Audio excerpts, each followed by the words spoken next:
Welcome to the realm of magic and mystery, classic horror and sci-fi. You are now entering the House of the Unusual podcast with your hosts, Eddie and Joe. Welcome all you cool ghouls and friendly fiends to the House of the Unusual podcast. I'm your host, Joe Pavlansky, and with me, as always, is the maestro of mail-order mysteries. I had to make sure I said that because he might yell at me again. Eddie Guevara. We also have horror magician extraordinaire Chuck Caputo and his amazing wife, Cheri. Hello. Hello, Hi, everyone. everybody. Hello, guys. All right, man, guys. Welcome to the podcast. Before we get started, just going to hit on some quick links to some of our buddies out there because they got some amazing products. And our buddy Todd over at c-monkeys.com, he has some really cool stuff that's always out. They have that calendar out, the Sea Monkeys calendar, where he did the artwork on it and the design. Absolutely amazing. They got some puzzles. They got some starter kits. And if you already have your Sea Monkey aquarium and want to add some cool stuff to it, you could do that as well. They have a projection screen where it kind of looks like the Sea Monkeys are looking at, a theater screen or something like that. There's also some great greeting cards there too. They have about 10 of them or so, and they're absolutely fantastic. The artwork is just amazing. So that's at c-monkeys.com. Also, our buddy Dave Haversat, he has a great website, 1878press.com. And he has some amazing books on there for sale on magic, psychics, mentalism, Houdini, SS Adams, a lot of different stuff on there. A lot of them go out of stock very quickly, so make sure you jump on there and catch them before they disappear, because once they disappear, you could find them on the secondary market for 3-4 times the price or more. So make sure you check them out on there. A lot of the books are discounted right now. So that's at 1878press.com. All right. Also, we're definitely on the lookout for the next issue of Stupid Comics magazine. They're currently on issue number 5, but the distributor, the owner, printer, he's promised us number 6 is on the way, so we're anxiously waiting. But if you haven't got any of the back issues and you want to see what this magazine's all about, and you're a fan of Crack, The Far Side, or even Mad Magazine, you definitely want to check this out. It's Stupid Comics Magazine, and the website is stupid, spelled STOOPID, comicsmagazine.com. So if you're listening out there, Ski, we want that issue number 6, and we want it now. Yeah. So, also, finally, we have mymoviemonsters.com for all your scary monsters magazine needs. They have back issues. They carry other horror and sci-fi fantasy magazines too, some hard to find ones and a lot of back issues. But the 2022 annual number 125 is shipping now, and it should be out in bookstores soon if it's already not. And this is the Heinlein, Bradbury, Burroughs, and Block issue, and it's absolutely fantastic. Scott Jackson knocks it out of the park again with his cover, and you don't want to miss it. And guys, guess what happened with my contributor issue the other day? Leave this. What's that? What is it? So I leave the house at last Friday at 5:30, and I always check. I have a little bin on the front porch where our mail and packages go into. It keeps it out of the rain, snow, the weather, and all that. Keeps it nice and secure. Mm-hmm. So I checked it at 5:30 before I was leaving, make sure nothing was there. My wife was at work, and she calls me up late. Or actually, when I get home later, she goes, "You won't believe it." She goes, I got home at 9:30. She goes, and there's 2 packages on the next to the door on the breezeway, just laying in the driveway in the rain. Ooh. I said, "What?" Oh, no. So I looked at my issue of Scary Monsters. My contributor issue was in there, and it was absolutely waterlogged. Soaking wet. And she had a package too that was she had ordered a book, and it was completely waterlogged. So big thank you to the post office person who left our packages in the middle of the driveway in the rain. For them to be waterlogged. Oh, I was so upset too. So I got to wait for it to hit the newsstand in order to pick it up. Wow, Because man. it's completely waterlogged. It's unreadable. It's warped, and it's absolutely horrible. I was so disappointed. I said, we never had any issues with the post office or anybody, but apparently this person, didn't care and just threw them in the driveway in the rain. And Wow. because, when I left at 5:30, it was just starting to sprinkle, and it didn't stop until late at night. Actually, when I got home that night about 1 o'clock, it was still raining out. And That's Maybe you terrible. got somebody new, Joe. Maybe there was a new delivery person or something. I don't know, but new or not, you would think not to Throw it in the rain in the driveway. put it in the rain in the driveway. Maybe set it on my front porch because there's a table and chairs there, and there's a huge bin that says deliveries. But Oh. even if you didn't know that, set it on the table out of the weather, Sure. not in the driveway. Hey, that's only common sense. Way back when I was a 13-year-old kid, I used to deliver the morning Pittsburgh Post-Gazette here, to stick it in the door, or toss it up on the porch. You know what I mean? And I was 13 years old. Oh, you know what? And I see these people that deliver newspapers now, and even though they're in the plastic bags, Yeah. a lot of them still get waterlogged in the rain. And I see these people, they just throw them in the driveway, and Oh yeah. and in the rain, snow, it doesn't matter. And it's you said, and then these newspaper companies wonder why they're losing subscribers and everything. And it's, you got to have some type of some type of respect for your customers and all that. Absolutely. Who's going to pay for a newspaper which is already going down, in subscribership, because of the internet, everything else. But who's going to pay for it when they're getting it waterlogged, or it's in their front yard, or it's I've seen people drive by and throw it, and it's halfway on the driveway and halfway on the street. Yeah, it's ridiculous.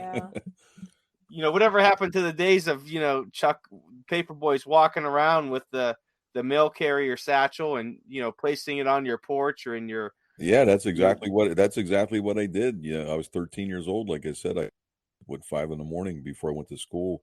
And you know what I also carried in there, Joe? Half bricks, because I'd always get attacked by dogs. I would go, get out of there. Yeah, get out. And I was always attacked by a dog. I tell you what, I haven't seen newspaper carriers walking for a while. Now it's just all in a car. And I could see why, because a lot of it's few and far between anymore. Right, but, right. It's still, put it somewhere where it's, not going to be in the rain or in the snow, or where a person could get it where it's not in the road in front of their house. When you guys are saying that, what's really shocking about newspapers? I looked at the price on the New York Post. It's at $4.50. Oh, it's crazy. And it's like our newspaper too here around here, the Vindicator, which the original Vindicator, they went out of business a few years ago. So a local distributor in another county picked them up. So they distribute for 2 counties, Trumbull and Mahoning now. And even the Vindicator, I remember when every issue, it didn't matter, you always had the thick issue on Sundays, of course, right. But even during the week, the issues were thick.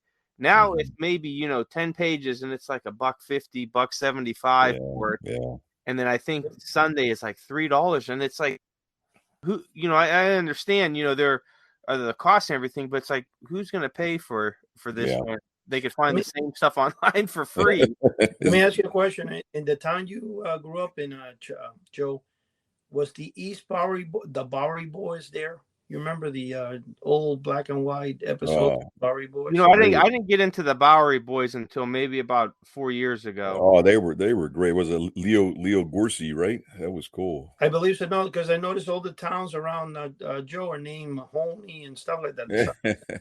The guys grew up there, Hey, old steel mill towns, man. Yep. But hey, enough about that, Chuck. What's going on with you and Cheri over there? I seen you've been putting up some really neat videos on YouTube, and that bloopers one was amazing too. That was fun. You know what? We were filming the teaching series, and sometimes bloopers happen, but those things are uncut. I mean, we're not doing any of the editing or anything, and so we just go right through. And there was something I mispronounced, and Cheri couldn't quit laughing, and so I just caught me. Those times when you just can't stop laughing. Oh yeah. Oh, Especially how serious Chuck was trying to be too, and then he was really trying, and he started smirking, and I lost it. I see her covering her mouth and everything, and I'm still trying to go, and I'm thinking, I don't think this is going to work. And then, well, yeah, you could almost see it, like you know, it's slowly tapering to that part, you know, Chuck's, and then it just, you know, you guys both lose it. Yeah, that was good. Yeah, but you know what? I've been keeping busy, and we had plans that fell through for the for Valentine's Day. Cheri can elaborate more on that. Go ahead, tell them what we had planned, Cheri. Yeah, it was going to be a really cool day. It was going to be one of those Lenzer tours, the bus coach line. They were going to pick us up over in Monroeville, and we were going to go out to Ligonier to Ramada Inn, and we were going to have a nice brunch and then a buffet. And then they were going to do I Love Lucy murder mystery. Hey, all right. Who killed Lucy? So in the cool. meantime, they called us Friday. Unfortunately, one of the actors had COVID, so they had to cancel it. So we were like, yeah, darn it. So we thought, what can we do for Valentine's Day? So we just had both picked up golfing because of our son. He got us out there about a year and a half ago, and we just do it for fun. We're not pros or anything like So that. that's when indoors. Yeah. It or simulator. Is it working okay? Yeah. Okay. So that was neat. Have you guys ever done anything like that? Like a simulator golfing or No, I can't. I don't like anything golf wise unless it's putt. Oh, there you go. I'll tell Eddie, you what, Eddie, I'll give it a year before Chuck has like 3 or 4 of those clubs broken over his knee. You know what, Joe? I'm the first to admit I'm the world's worst golfer. Fun, and it is good exercise. So we figured we'd try the indoor, the simulator. It tells the velocity, it tells the speed and the trajectory. So it's actually kind of cool, and you could put up whatever course you want. I mean, you could go to Pebble Beach. I mean, it's like really neat, you know. Yeah, they have different. So what was courses that? And... Was that 1 hour, right? Yeah, 1 hour we did, which was enough for me, especially. Tell them why. Yeah, but it was kind of neat. Yeah, the reason why. Once he hit his ball, I didn't. I cannot hit that as far as him. I don't have the power, so it would take me several times to get out where his ball was. I was a tired puppy. I said the last time I golfed was probably in high school, maybe about 25 or so years ago. I went with a buddy just the first time to try it out, and he said, "Hey, I got some clubs for you. You know, you could use." He goes, "Just pick up, 3 or so balls at the pro shop there." He goes, "If you need any more, I got them for you." I said, "Okay." So we go out there, man, and I would hit the ball, and it would just, slice to the left or right, just huge. Yeah, it's a very frustrating. I lost all the balls that I bought, and I lost several of his. And I said, "You know what?" I said, "I'm done. I'll drive the golf cart around." That was the last time I golfed. Yeah. You know what? You can't take. Yeah, you know what? I just do it to have fun. That's what me and Cheri do. Now our one son Michael, he takes it more serious. I mean, he counts. We don't count points. We play scramble. But he'll actually take it very serious. If he makes a bad shot, he hollers. I said, Michael, you can't let it get to you like that. Just have fun. See, that's how me and my wife are. If we go putt, we go there, we start having fun, but then it starts getting a little bit competitive. We've been with putt, haven't we, honey? Yeah, that gets a little competitive. Yeah, it almost gets as bad as when we play Scrabble together, and it gets, we start off for fun, but then it gets very competitive. Oh yeah, that is not a word. What are you talking about? Oh, that's cute. Yeah. All right, man. Sounds like fun. So, Eddie, what's new over at the House of the Unusual New Jersey section? Well, a couple of things. First of all, it's kind of funny because when Chuck is saying about his videos and you two seeing them, I logged in and I'm looking at the horror videos 1 and 2 again and stuff, and then he starts showing off some books, talking about book prices.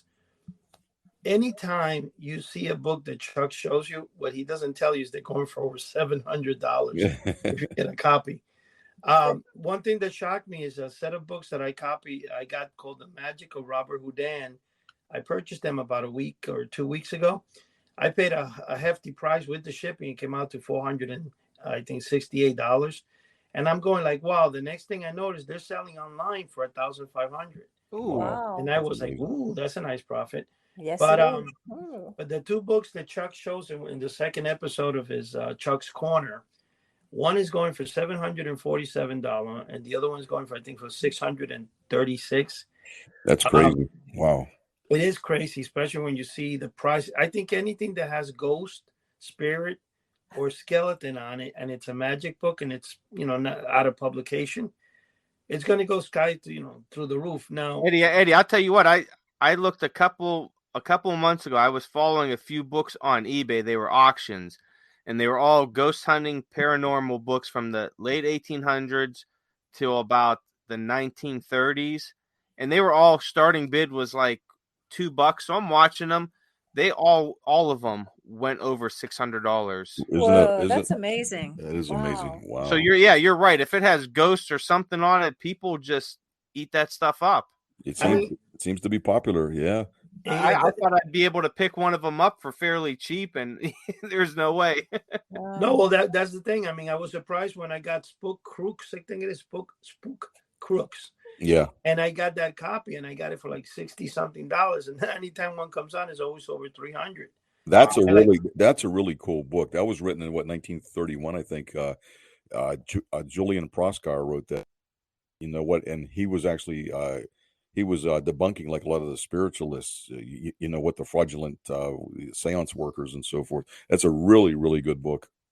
The thing that's kind of crazy about that is I understand because that's 1931, Chuck, but the books you're showing on the Chuck's Corner are 1986. Yeah. How in the world can it be 700? It's like crazy. And the sad part about it is I have these books and I didn't even know they're that valuable. You know what I mean? I would pull them out on video, and then when you told me about the Robert Houdin books, I bought those when they first came out. I guess 14 years ago or something. And they come out from a French guy. He was a collector, and it was his idea to put that out. His name was Christian Fechter. And for the viewing audience, just in case you don't know, Robert Houdin is credited as being the father of modern magic. So if you do research him, I mean, he's the guy that brought magic into the platform type of scenario. Like he wore a tux. He had the gas jet lights. It was about 1865, so it was like a classy type of thing. He brought it in from the streets and so forth. Isn't it? What makes those books so? I'm sorry, Cheri, go ahead. I was going to say, I think Houdini took his name from him. Yeah, exactly. Houdini he was his, Robert Houdin was his mentor. And so, so he was fascinated by him. And exactly right. Because Houdini's name was Eric Weiss, and he had taken Houdini. It doesn't have the ring to it. Yeah, right. So he took Houdin and put an eye on the end. And that's the amazing Weiss. Yeah, the amazing Weiss. Yeah, he was from Appleton, Wisconsin, I believe, is where he grew up. But he also lived in New York. I think his house is still out there, if I'm not mistaken. I'm surprised he didn't change his name to Robert Houdini instead of Harry Houdini. Yeah. What made him go with the Harry? Well, the thing is, he was good friends with Harry Keller as well, who was a performer, in his time era. So so he was very good friends with him. So I guess he combined, Harry with Houdin and put an eye on the Houdin. That tells you that he was a copycat, doesn't it? When I do my magic show, I'll be Eddie Caputo. Eddie Caputo. Yeah, that's a good one. That's a good one. Chuck Guevara. The amazing Chuck Guevara. The thing that's funny about that, Joe, way magic about 38 years ago, I did not like my last name. It sounds too ethnic. Yeah, you know what I mean? Like you could tell it's an Italian name. So I wanted to change my name to Lee Michaels. And so I told my and he was a strict little Italian guy. Oh, he didn't like it. He's no, you're not doing that. No. So that's why I didn't do it. And then tell Lee him Michaels. His name. Yeah, but wait, one second, Chuck. Did you get a whack with it? No, he just started hollering at me. And he goes, "You're not."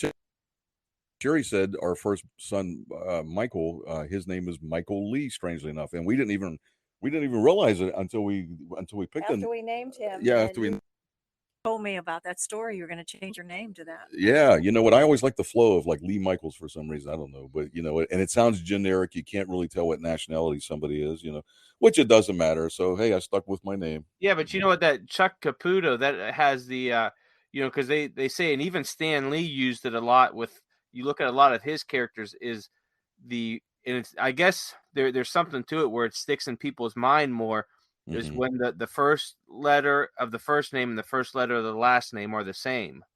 You have Chuck Caputo, Harry Houdini. There you go. I didn't Stan Lee always used, like, he used Peter Parker, Matt Murdock, and a lot of his characters had that same, you know, same letters for their names. And I guess there was something to it that he had found out that it sticks with people a lot more. Wow, I didn't even know that. That's why he used it. So I wonder if that's why, if Harry Houdini knew something about that and he decided, hey, if I put these two, it's the HH. But I mean, yeah, you have the Chuck Caputo, so you have the CC. I didn't even realize that. Wow. Yeah. I never realized that. But you know, some guys, there's also another thing that you guys get.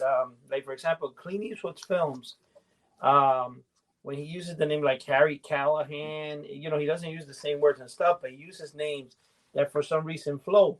Like every time, the first thing that pops up into my thing is the outlaw Josie Wales. You know, like that name, it just kind of flows in.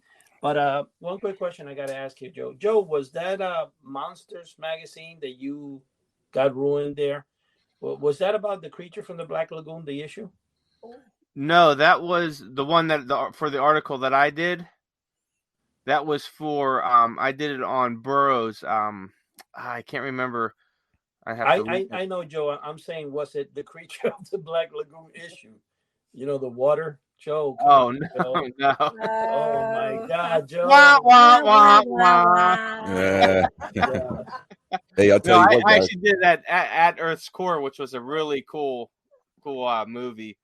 Speaking of movies, Joe, I kind of took your advice. I watched a couple movies.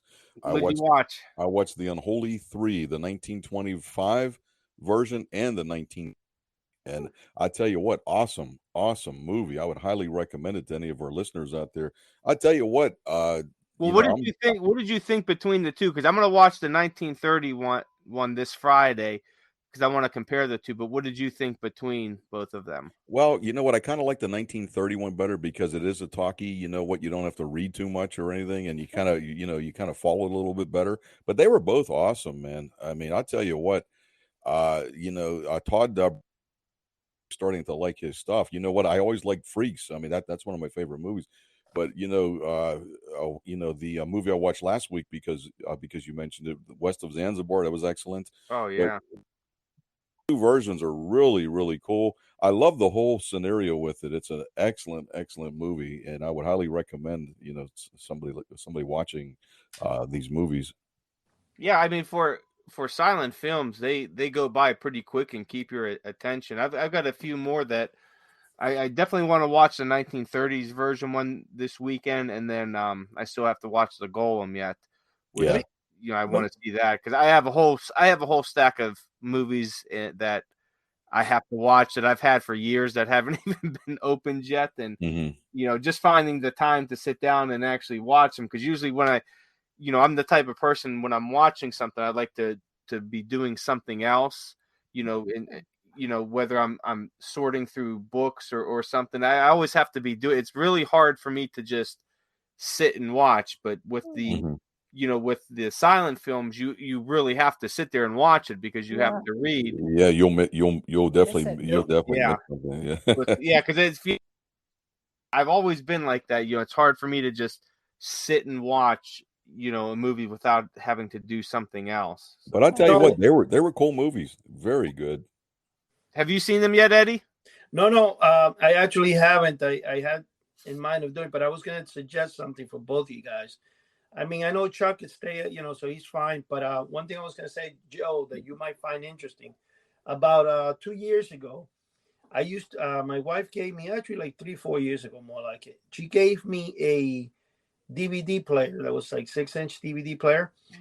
And what I would do is when I would go to sleep each night, I would turn off all the lights and I would have headphones. And I used to, prop up in my pillow just a bit, not too much, but I would put it up on top of my chest in the middle of the dark. And it kind of made me feel like I was in a movie theater. Yeah. But now you're seeing this giant screen in front of you because it's 6 inches from you, which in reality, it's only 6 inches. You know what, Eddie, you mentioned that before, and I actually thought about doing that because I have a small DVD player somewhere the one you're talking about. I actually thought about doing that is putting it in the room, because then it would force me to kind of watch it and not do anything. So, Yeah. Well, I'm going to tell you what, Joe. I bought. This was when FWE or FYE was going out of business, and I bought 2 of those 100 movie sets, the best sci-fi movies. those are fantastic. Yeah, and I was able to watch 1 or 2 movies a night, and I did that for almost a year. Are those not fantastic? Those movies are great B movies, man. Yeah, they are. Let me They'll tell be good you, Father Days some of movies. them. This one, I don't know if you and Chuck ever heard. I think it's of the Mr. X, the Amazing Mr. X, and the guy with the X-ray. There's quite a few that are really phenomenal. Hey, And that's when you realize. Cheri, does Chuck make you watch these movies with him? No, with them. No. No. You know what? I don't think she cares for older movies and these sci-fi movies. You know, I don't think she really cares for them too much. But there is Cheri, one other. come on, really? No, so sorry. But there is one other movie, Joe, that I stumbled across, which I was in existence, and it was such a good movie. It was hilarious too. It was Vincent Price, Peter Lorre, and my main man, Boris Karloff. It was 1963. It's called The of Terrors. Did you guys see that? I haven't seen that, and that's funny that you mentioned that, because I was watching a documentary the other day, and it was a documentary from, I think, the 70s or something like that. It was an older one, and that movie was in it, and I said, oh my gosh, I said, I haven't seen that movie since probably the late 90s. I said, I have it on DVD. I said, I have to revisit it. Okay. Well, I'm going to put a challenge to you guys and all the listeners. It's called The Comedy of Terrors, 1963. It is so good. It is hilarious. I mean, I busted out laughing several times. Is that the one where they're walking up the steps and Peter Lorre hits all the Yep. all the statues over? All the statues. Yeah. Vincent Price plays a corrupt mortician. It is real. Oh man.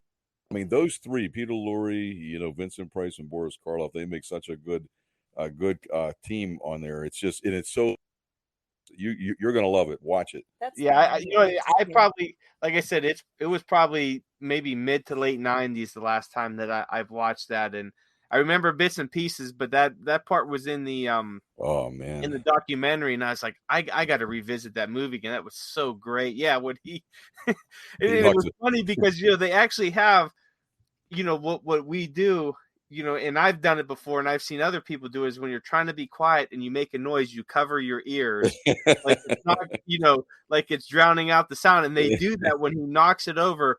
They go into the wall and they cover their ears, and that's like the most normal reaction to something that you would ever see. It makes no sense. No, yeah. But I tell you what, that movie was filmed so good. It's in color, and I was hollering, man. I busted out laughing several times. It was such really a great poster. And if Eddie tells me he got that poster, I'm coming over now to get it. I actually do have that poster. It shows them around the corner, and there's the one on top of each other. The problem, I don't know if I have an original or I have a reproduction, but I bought that a long time ago. I've never watched the film though. Really? I don't even have the film. I think you could find it. I'm gonna check right now. I'm almost positive it's on YouTube. Maybe. Yeah, definitely check it out. I think I watched it. I had searched it on our cable system somehow, and it came up. Yeah. Yes. You could buy or rent. Now, on YouTube.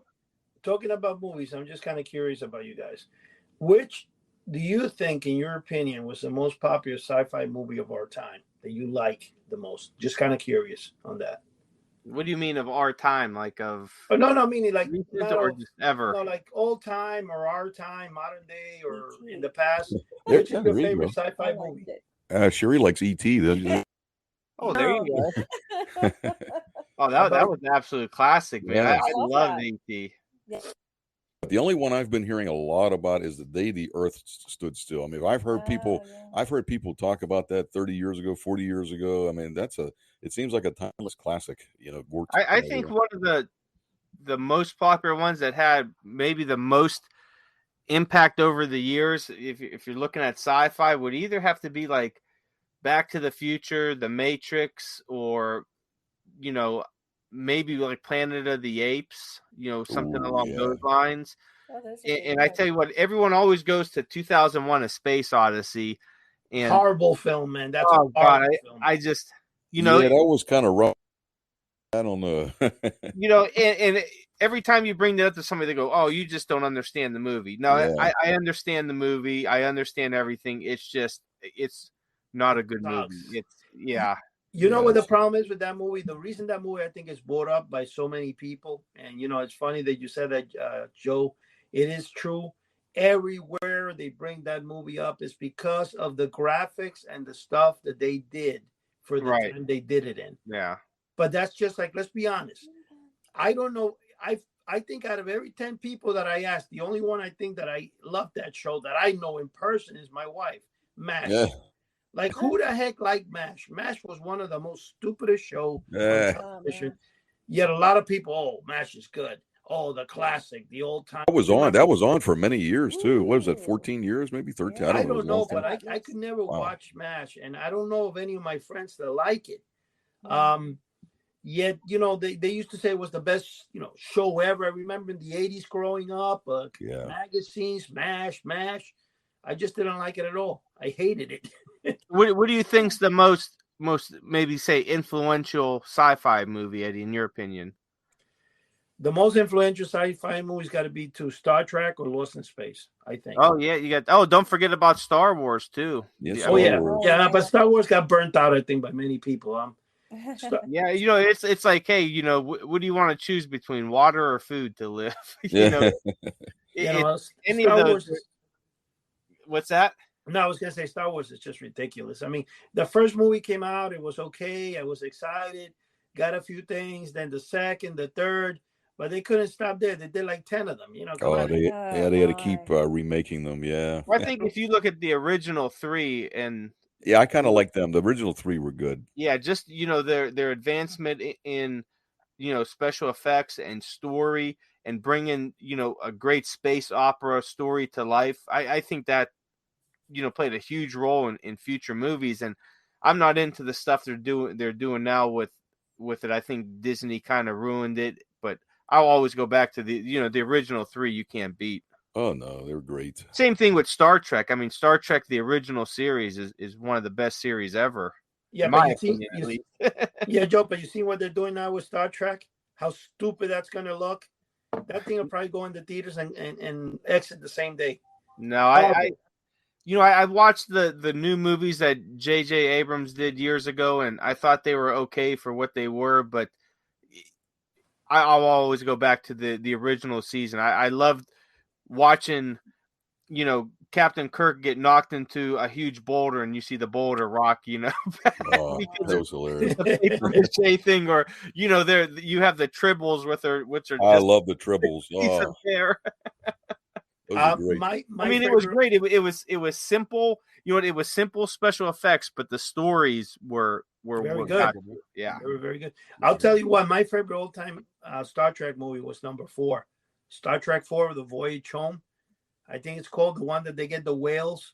They go back in time. Oh yeah, that was a great one. Yeah. Oh my God, I've seen that one like 6-7 times, and I could watch it again. That, I think, gave all of them, like, now he's Admiral Kirk instead of Captain Kirk. That movie was just done beautifully, man. I tell you what, it was, but I always have to go with the Wrath of Khan, man. I think that was my favorite, 1982. I mean, gosh, what a great cast and great storyline from that. But they were all good. You go to, Search for Spock, The Voyage Home, all of them were good. Final Frontier, they were great. They were just, great. Well, the guy who played Khan, that's a great actor. What's his name? Roberto Montalban, something like that. Ricardo Montalban. Yeah, he's great. He is a good. Those are some of the actors that stand out over time as being phenomenal. Just like I remember when I was young, they used to have Henry Fonda. Henry Fonda was a pretty good actor. But I'm going to tell you guys one thing, though. Also talking like that, movies that really stand out of time. Did you guys ever get a chance? I know I mentioned it in the past, to see that old Western called The Guns of Will Sonnet? Oh, you did mention that. No, I haven't watched that. I got to check that out. No, I never heard of it. Okay, The Guns of Will Sonnet is probably one of my favorite old-time Westerns. It's so phenomenal. I mean, it's really good. It's only 3 seasons. You're probably talking 12 episodes a season. I don't think it's past that. You're going to love it. You have to look at it in chronological order, and it's phenomenal. And then it's also the guy who did The Rifleman. He did one called Branded, Chuck Connors. Mm-hmm. Yeah. Branded is also phenomenal, 1950s, 60s, give or take, whatever, Western. But I think those two are really like, I think I'm almost positive Cheri would enjoy them, especially the Guns of Will Sonnet. Now, the story of the Guns of Will Sonnet is you have a grandfather and his grandson who are in search of James Sonnet, which is the guy who's supposed to be a killer, supposed to be the fastest gun in the West kind of guy. And he goes from town to town, and everybody's looking for him. And then the grandfather and the son are trying to go in back of him to find them. So, but what I like about the old guy, I think Walter Burnham, I think that's his name if I'm correct. What he does, phenomenal actor, is that he would go to everywhere. And when there was somebody like they was looking for his son, he would always say, he's fast. I'm better. It's a phenomenal show. I loved it. And I think that if you guys start watching, you're going to stand by me on that. Yeah, I'll check that out. Cheri, what do you get into any old movie or old TV shows rather? What do you like, Cheri? Tell them. I don't know. What's your favorite? I Love Lucy. I love Lucy. Yeah. So many. I mean, I love all kinds of different comedies. Westerns, not so much. I mean, I did like Wild Wild West. Oh, that was good. Yeah. I just really, I don't know. Can't think of anything really else. Well, we like all those. Cheri, can I ask you a question? Yeah, go ahead. When your husband there puts Abbott and Costello, do you leave the room like my wife does? I don't really. Big fan of stuff like that, huh? Old time comedy. Not really. Yeah, no. like the Marx Brothers and everything. They're great. So you don't care for. I've watched those. Yeah, the Marx Brothers. They're okay. I tell you what, if I watch anything Western that's old TV shows, which I think even Cheri, you might even like them because they're not really hard Westerns, would be The Rifleman and The Lone Ranger. Those are my two go-to. Oh yeah, The Lone Ranger. I forgot about that. Yeah, I mean they're not really hard Westerns, but they're great stories. They have they keep you in it, and it's they're really fun. They're enjoyable, especially both of those are fun and enjoyable to watch. I've the Rifleman, you can't beat Chuck Connors in there, and then The Lone Ranger, I'm just a huge fan of that in general. But Cheri, you should check those out. I mean, I think you might maybe enjoy them. When you're talking about this one, I know you guys are gonna go the famous Mr. Ed. I used to watch that. I hadn't watched that in years. That's a pretty funny show, man. Yeah. How did they get that? How did they get that horse mouth to move like that? They put peanut butter in there. Peanut butter. but Peanut butter. That's what we do to Eddie too. That's why he keeps going all peanut butter in there.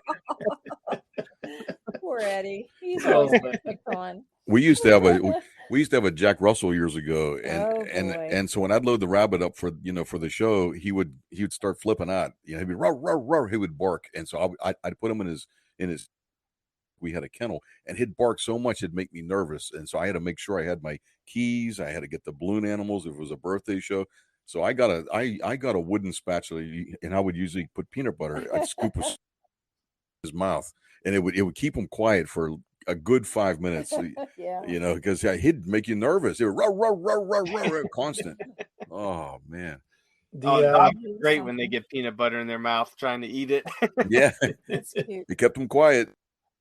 You know what? I just do it gently. What? I didn't hurt him or anything, but it was enough to have a little bit of. Well, he did like peanut butter. Yeah, and he loved peanut butter, but he'd be licking the side of his face and everything. Oh yeah. And it keep him quiet a good 5 minutes. So I had a chance to get out of the house. Mm-hmm.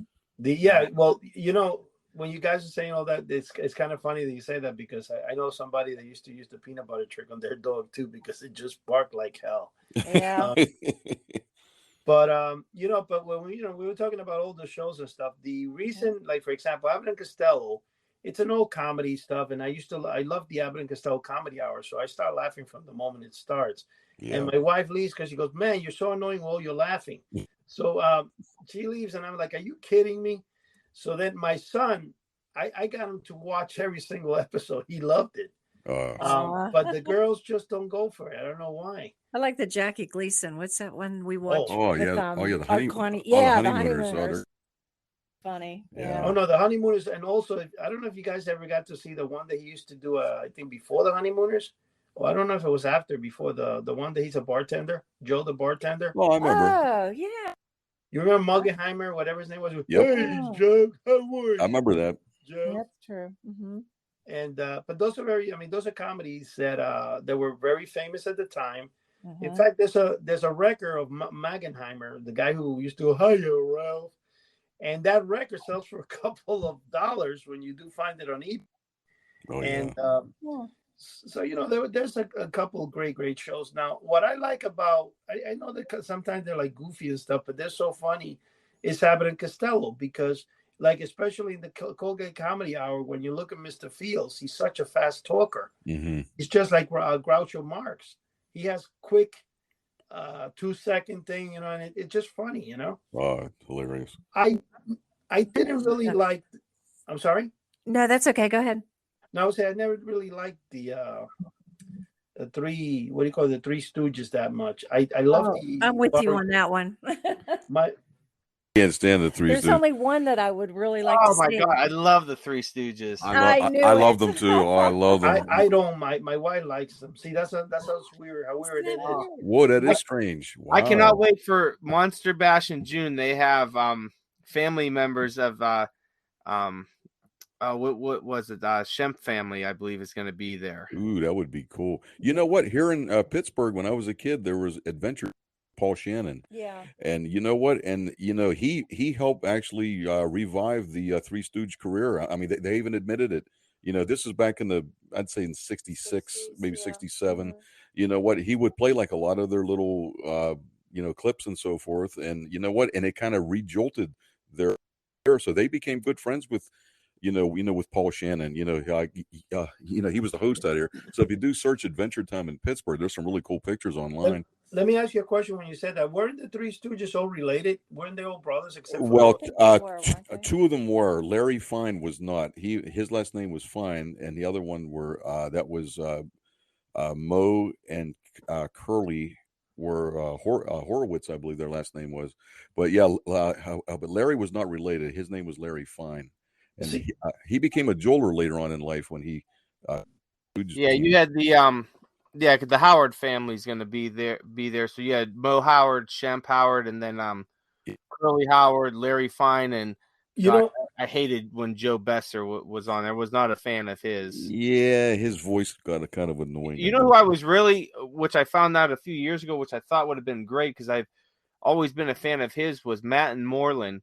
Are you familiar with him at all? He was an old kind of character actor from a little bit. I believe I know who you mean. Yeah, he did a lot of a lot of character acting and all that. Never really made it too big, but played in a lot of movies and shows. But they actually had him slotted to become one of the Three Stooges, but he wasn't able to get out of his contract. I can't remember which studio he was in, but at the time he was starting to become really big and was getting a lot of roles. And that's when the Stooges wanted him in there, but he couldn't get out of the contract. I said, that would have been really cool to see him. And you got to wonder who else that they tried to get. Let me ask you a question.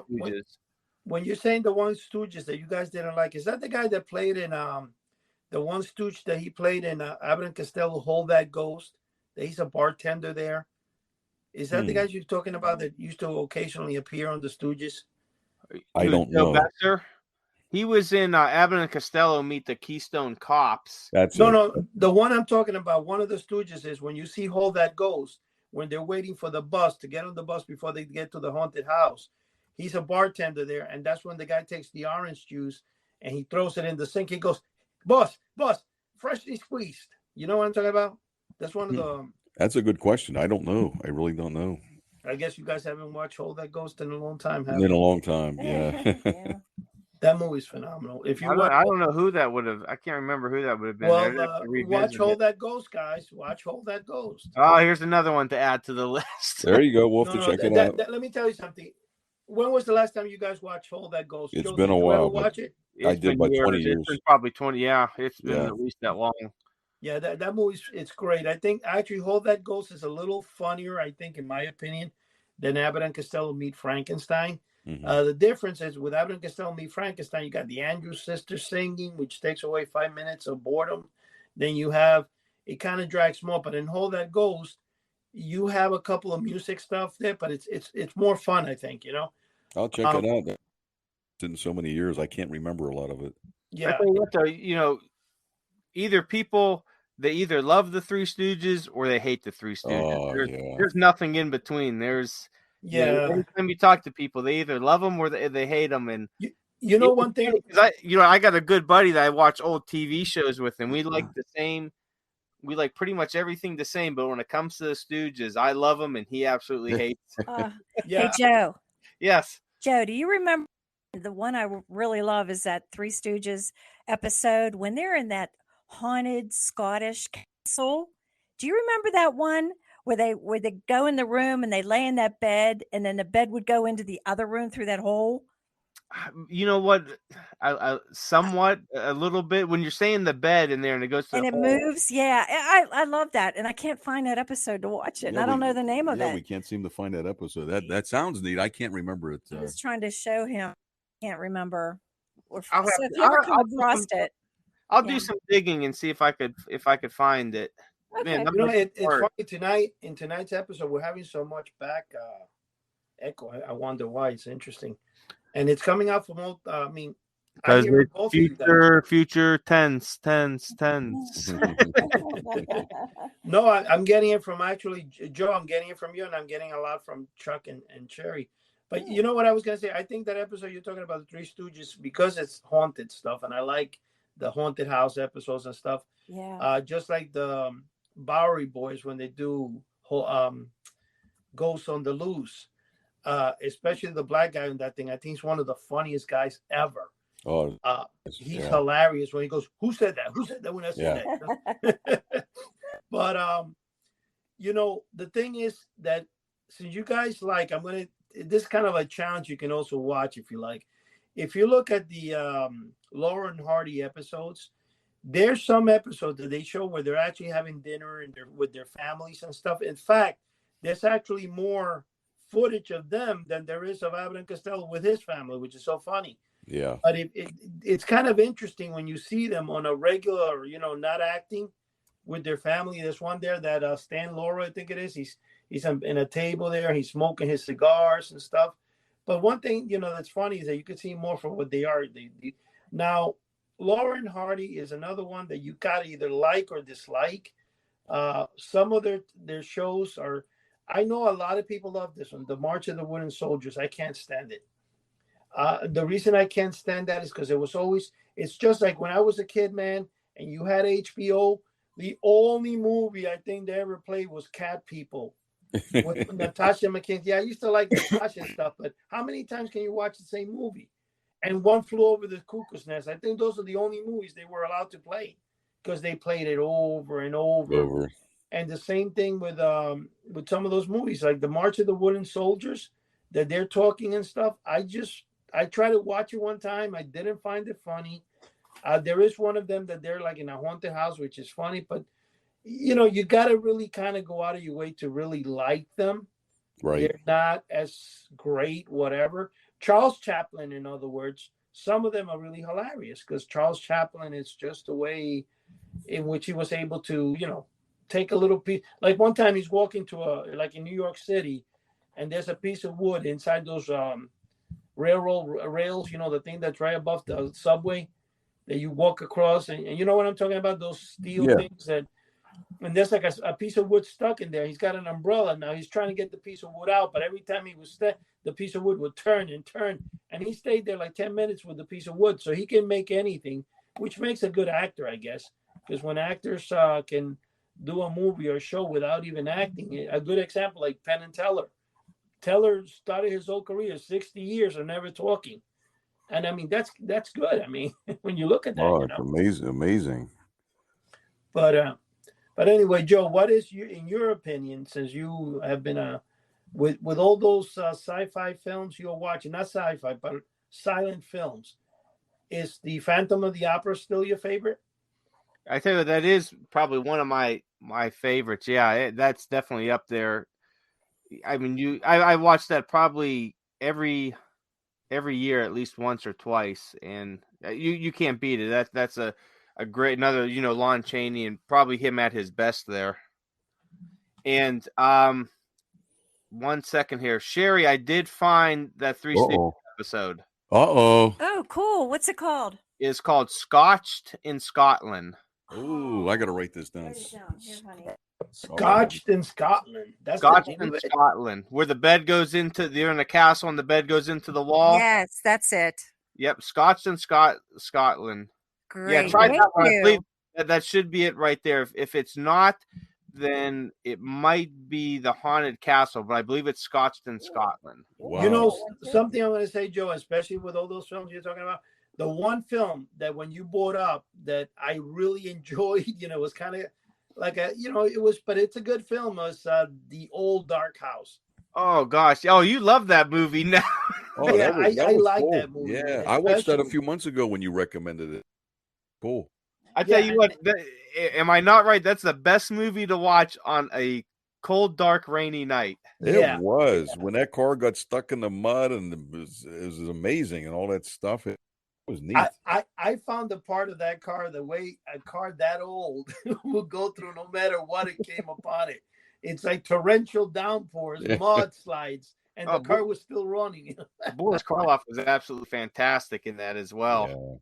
Yeah, he such a treat to talk to Boris Karloff's daughter, Sarah. That was so cool when she was on here. That was neat. We should have asked her about that movie if she ever seen it. Yeah.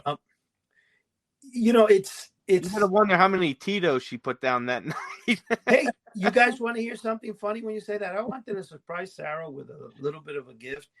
And here I've been planning to send her. So I say, you know what? I'm going to try to get a first printing of the Grinch Who Stole Christmas. Oh. And I'm also going to there was a bank that was put out by Hallmark, that has the Grinch kind of like going over a safe. He's trying to like steal the safe and stuff. And it's a big bank. So I was able to get both, but you have no idea the price I had to pay. And I was shocked when the first edition was going as high as $490. Oh my goodness! Oh my! Well, you send them over to me, and I'll make sure that she gets them. Well, I'll tell you what, guys. I actually got a couple of the first printings from a person I kind of know. So depending on what, maybe I will send you guys if you want. I mean, it's up to you. I don't know if you'd like, but right now, it's a classic that because of Boris Karloff, it probably has a lot more value out there than any of the others. Because I'm sure if you go to like a convention, like where you go Monster Pool or whatever that is, you go to Joe, and you go to Monster Bash, right? And you go Monster Bash. Wait, there is a Monster Pool somewhere though. I've seen it in your dreams. Monster Palooza, maybe. Yeah, Monster Palooza. Where's that at? I don't know. Where's that at, Joe? I don't know. There might be up in Cleveland. I'm gonna have to look. Yeah, but I'm saying there is a third one because now that I mentioned that, it's because I read that in one of the flyers, I think in Chiller. But if you go there and you have that on the table, you have like California, LA. Yeah, somebody would definitely buy that. I'm telling you, people like, when you say LA, one thing that's kind of crazy, that's such a crazy state, but yet their Comic-Con in San Francisco, I think it is, that the largest in the world? I don't know, but it doesn't, those Comic-Cons don't seem, very fun when you're shoulder to shoulder and everyone's, I mean, you ever see pictures, they're just packed and they're like sardines. And it's like, I hate that. How could that be fun? I'm going to tell you the truth. When I go to Chiller, I'm able to go and stop. One thing I'm going to tell you guys, especially Joe, I'm glad you brought that up. So many people go to Comic-Con, and I went to the Jacob Javits when the book Mail Order Mysteries came out by Kirk Damaris, and I was there with Kirk. We were signing books and stuff like that because obviously the book has 90% of my collection in it, right? So we're there signing, and Stanley actually came in for like, I think, an hour or so. He signed a bunch and he left. But the thing that was kind of interesting is I try to leave the booth and just like to go around and see a few things. And good luck not getting stampeded by people. It's like you it's really, ridiculous. yeah, you can't stop and look at anything because it's like a rush, and there's too many people. So I found it, like I said to myself, I will never again go to that junk. You know, I tell you, that's why I used to go to Comic-Cons years back, and they weren't really big, or as big as like Wizard World and all those other ones, whatever, the huge ones. But still, you would get so many people around, and it was just Yeah, if you don't have time to not worth stop going. if you don't have the chance to look around, we're going to go Saturday. It looks like anyway. We're going to go to a magic auction in Canton, Ohio. So, but you know what? That's a type of thing. Like you get there about 45 minutes prior, and you like search around, you look and see if you like anything, and then you keep it in mind if you want to bid at some point later on. But yeah, it's a laid back thing. But I know what you're saying. I don't like to go somewhere where you're pushed and rushed. Right, and and that's what I like about Monster Bash is that it is very, even though you sometimes like on a Saturday or even early Sunday you'll get a lot of people there, but it's not overwhelming, and you'll never find a more considerate, nicer group of people than there. Nice. And I've been to tons of shows, and some people could be just downright mean on those things, and just inconsiderate. What do you want? It's $100. Take it or leave it. Yeah, or you get people that will stand in front of a booth and they stand there and talk and hey, excuse me, can I get in there and look? And they look at you like you're that's terrible. And it's like, what the heck? You know something, guys? This is kind of funny. They had the Lost in Space. What do you call the car from Lost in Space, Chuck? You know the round car with the glass. Oh my God, I forgot the name of the Lost in Space. You know what I'm talking about, Chuck? They used to go around. The card they used in Lost in Space. Oh yeah. But yeah, I don't know. Well, anyway, they had it over in Chiller, and I go there with my friend. I go inside the car. I'm taking photographs and all this. And after I came out, I realized there was a sign that says $25 a person. Whoa! So I just left, and no one was there. It was kind of funny. The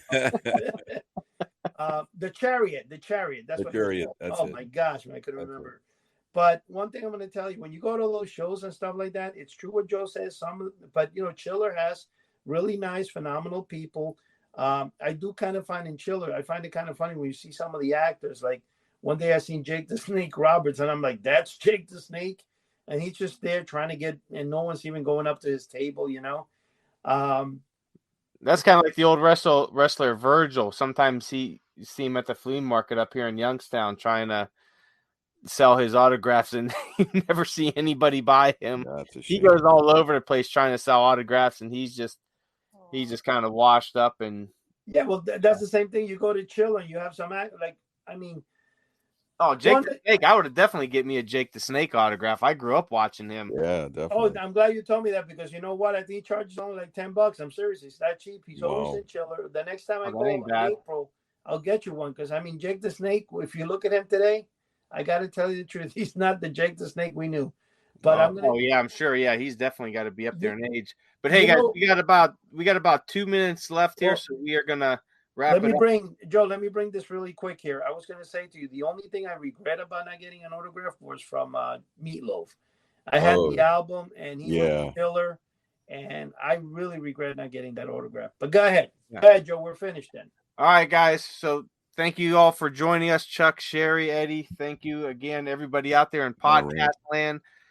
Thank you on whatever platform you're listening to us on. Please subscribe and give us a good review if you so choose.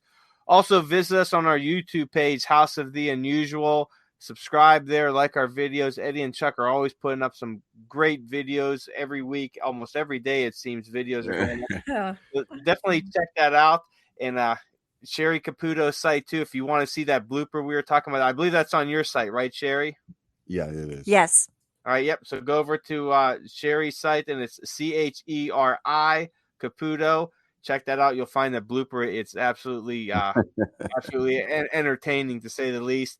And also check us out on houseoftheunusual.com. That is our flagship site, and you can find the podcast link there too. And we also have a free forum that you could sign up to and talk with some like-minded people, share your stories, your experiences, and share some parts of your collection. There's some great photos up there, and we're always razzing on Eddie, so that's always a good time too.